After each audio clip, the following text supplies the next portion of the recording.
The 29th of October 2025. Just days ago, an object from beyond our solar system reached its closest point to the Sun.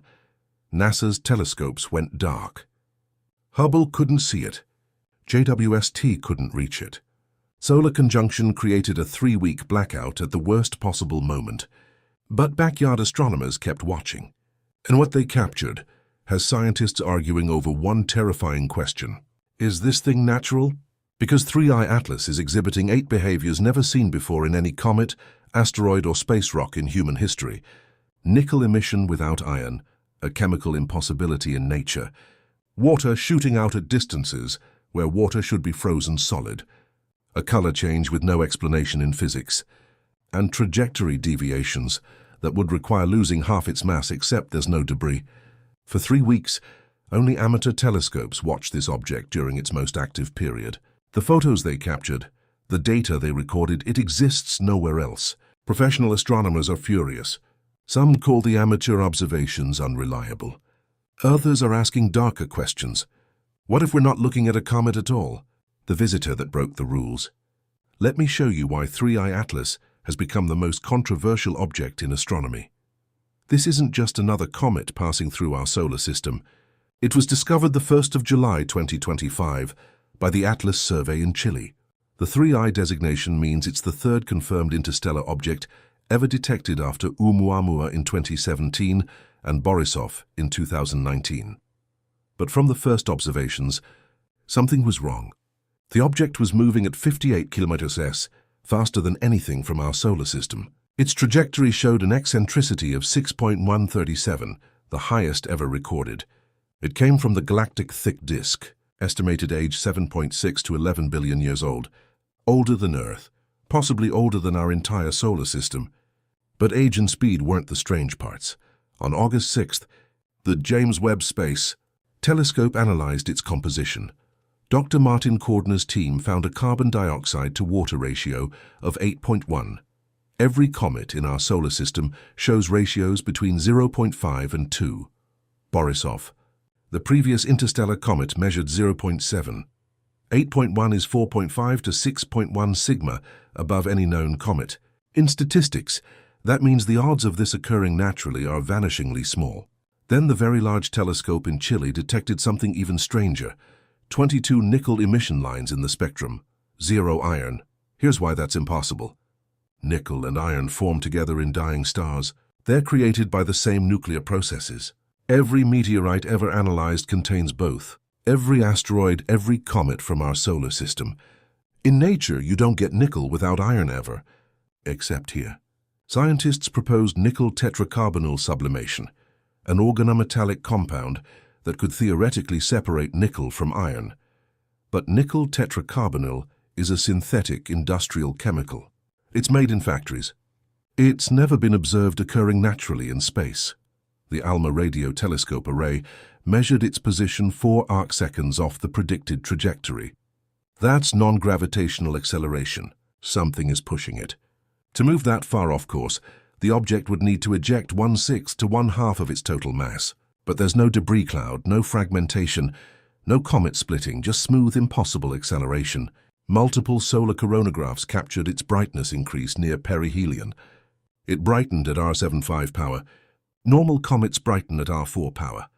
This is almost double what physics predicts. Then it changed color from reddish to distinctly bluer than the sun. Comets don't do that. Stars change color over billions of years, not comets over a few weeks. No known chemical process explains that transformation. The Swift Observatory detected water activity at 3 astronomical units from the sun, loss rate 40 kilon per second. At 3 AU, the temperature is around 180 degrees. Water ice sublimates at 100 degrees. This water shouldn't exist. The physics doesn't work. One researcher described it as a fire hose running at full blast, where there should be nothing. 8 anomalies. Each one contradicts what we know about natural objects. Together, they form a pattern that has some scientists questioning everything. And October 29th was our one chance to watch this object up close as it reached peak activity. That's when we could have seen what's actually driving these impossible behaviors. Professional telescopes saw nothing. But amateur astronomers captured it all. What they recorded during those 3 weeks might be the most important astronomical data of the decade, or the most controversial. The blackout, October 18th to the 8th of November 2025. Solar conjunction creates a 3-week window where 3i Atlas sits too close to the Sun for safe observation. Minimum separation 2.59 degrees on October 21st. Hubble Space Telescope cannot point within 50 degrees of the Sun due to safety protocols. James Webb's sunshield configuration prevents observations near the solar direction. The Very Large Telescope in Chile has automatic shutdown protocols for solar proximity. Every major professional observatory on Earth was locked out. NASA's Mars Reconnaissance Orbiter did capture images on October 2nd from 30 million kilometers away. The high-rise camera could achieve 30 km per pixel resolution. According to some reports, those images were not immediately released to the scientific community. ESA's JUICE spacecraft observed in early November from its position near Mars, but data transmission won't complete until February 2026, 4 months from now. By then, 3i Atlas will be 400 million kilometers farther away and far less active. During the most scientifically valuable 3 weeks, when the object was experiencing peak solar heating and maximum activity, professional astronomy went dark, but amateur networks didn't stop. The Unistellar network maintained continuous coverage, observers using 3 to 4.5-inch aperture telescopes, smaller than most beginner equipment. They used image stacking, taking 50 to 100 frames per session and combining them to reduce noise, distributed across North America, Europe, Australia, South Africa, and Chile. When clouds shut down Arizona, Australia kept observing. When weather hit Europe, South American observers maintained coverage. They captured continuous photometric data, brightness measurements accurate to 0.02 magnitudes, real-time spectroscopy tracking emission lines as they changed, and they saw things that raised even more questions. On September 7th to 8th, during a lunar eclipse, Michael Jagger and Gerald Raymond were photographing the night sky from Namibia. They captured 3i Atlas with a bright green coloration. That green color comes from diatomic carbon, C2 molecules, fluorescing at 518 nanometers when energized by sunlight. But here's the problem. Earlier observations from the Gemini Observatory and professional surveys found 3i Atlas to be highly carbon depleted. It produces less than 0.09 C2 molecules for every Cn molecule. It shouldn't have enough carbon to create that green glow, but the amateur photos show it clearly. Green, bright green. Was C2 production ramping up dramatically as it approached the Sun? The timing suggests yes. The Gemini South Telescope captured the tail on August 27th. It measured 1/120th of a degree across the sky. By October, amateur observations showed the tail had grown significantly longer. Continuous light curves from amateur networks tracked brightness variations through the entire perihelion passage. The object exhibited rapid brightening exactly when professional telescopes couldn't see it. Spectroscopic data tracked the Cn band, cyanide emission, strengthening from weak in August to strong by late October. The outgassing rate accelerated. The coma expanded. The tail grew. All the chemistry, all the activity, all the behaviors that could explain the 8 anomalies. Professional telescopes missed it. Amateur networks captured everything.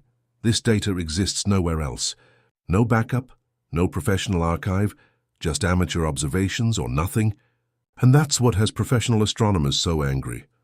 If you want to understand why this controversy is tearing astronomy apart, the fight over these observations reveals something deeper than scientific debate: the fury. In late October, during peak public interest, a YouTuber known as Dobsonian Power released images. They claimed to show structural anomalies on 3i Atlas. The images went viral. Millions of views within days. The timing was perfect. Released during the Mars flyby when media attention peaked. Also during a federal government shutdown that had silenced NASA's public communications. Professional astronomers erupted with fury.